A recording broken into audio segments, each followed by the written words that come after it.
what do you think are the best and the worst case scenarios for our future associated with artificial intelligence?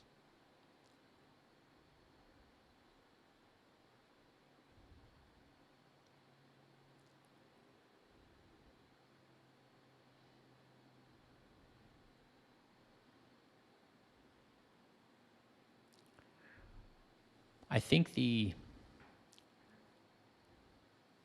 it's an impossible thing to predict. It's an impossible thing to map.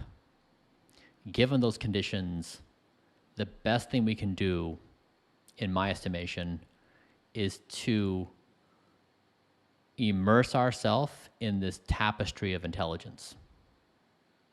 And so, again, this is my project blueprint. I built an algorithm that takes care of me better than I can take care of myself.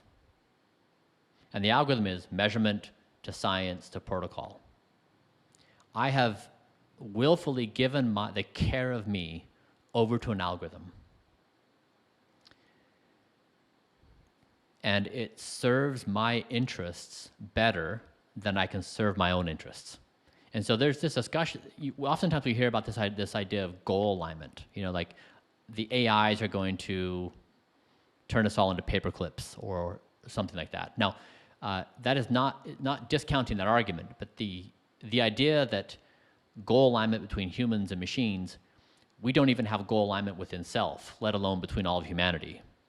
And to me, it's kind of an absurd proposition that we'd bucket and say AI has one set of interests and alignment and humans have another.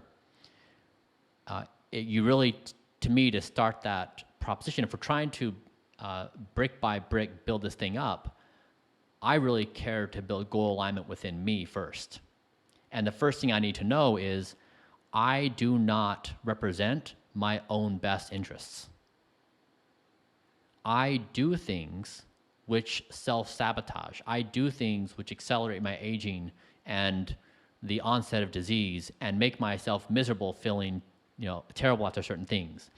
Now, I can spin up dozens of stories for you and tell you why that's a beautiful life and that's how I find meaning and how if I can't do those things, then it's not worth existing. But the plain truth is, in a previous form of Brian, he did more self-sabotage in the system than I truly want. And so this is like the kind of reflection I think we need to have is honestly admitting, each of us, that we are incapable of truly acting in our best interests all the time. We do things that which not, and again, everyone's got a colorful and fancy story on why they do it. It's just cover up. When did that change happen to you of saying, okay, like the Brian that I'm living as is not the Brian that I want to live in as the future? And how do you suggest people come to that realization themselves of, oh, wow, I'm actually living a life that is harmful to me? It was 10 years ago, maybe like 8 to 10 years ago. I was in a pretty bad spot where I had had chronic depression for a decade. I was in a bad, struggling relationship. I was leaving the religion I was born into. I just sold Braintree, so I had all this newfound wealth and like complications and whatever with it. And I was 60 pounds heavier than I am now. And the stresses of and building Braintree, all the same. So like the stresses of life would come crashing down on me every night at 7 p.m. In the morning, I'd be great. I'd exercise in the morning, do well all day. Then 7 p.m., all the stresses would just be like a ton of bricks. And I would address my overwhelm and stress by overeating. I would try to bury my stress with food. And I was absolutely helpless to try to fix it. I mean, I tried everything. I would tell myself all day long, I'm not going to do it, I'm not going to do it. And that moment came and like, oh, but just tonight, tomorrow you can start. And like, we all know the excuses. And I was helpless to stop myself. And so one night I just playfully said, evening Brian is fired. 5 p.m. to 10 p.m. Brian, he's fired. He has no authority to eat food. under any circumstance. And it led me to this idea that, it was just in jest that I did it, because I was like, like I'm gonna drive myself mad, like I'm gonna die, like the kids are not gonna have a father because I'm gonna die of a heart attack.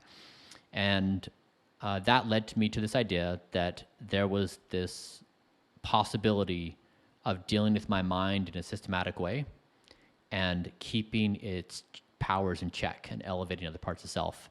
And that's what I've been building since.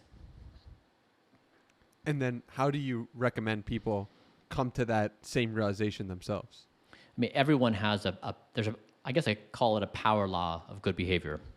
When I identify Evening Brian, I'd say 95% of people instantaneously identify their version of Evening Brian. They all know it, right? And whether it's like the goldfish person or whether it's the alcohol person or like whatever it is, they all have their vices and they all know exactly what I'm talking about.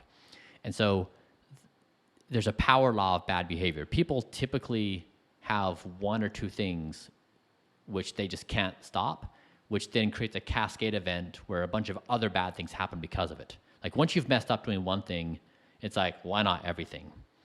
And so the best thing is to identify that version of yourself and create a clearly identified profile. Like this version of me appears under these circumstances. They have these kinds of arguments.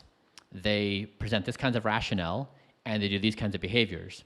And after they do these things, the rest of us, like morning Brian, afternoon Brian, dad Brian, look in the mirror Brian, like the hundreds of versions of other Brians, we all hate Evening Brian because he ruins our life.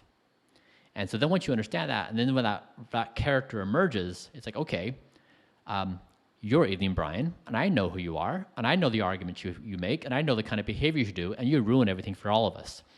And then when you say no to Evening Brian, like punches holes in the wall and falls on the floor and throws a tantrum and kicks and screams and threatens everybody. He's totally out of control, but he has to be, arrested. And so I would suggest that people try to identify this version of themselves, which then creates the cascade of everything else. And if they can get that one success under the belt, they can do other versions. So I've done this with other versions of myself now too, and I've slowly tried to chip away at it. But I have found that the less room I give my mind to move about, the better off I am.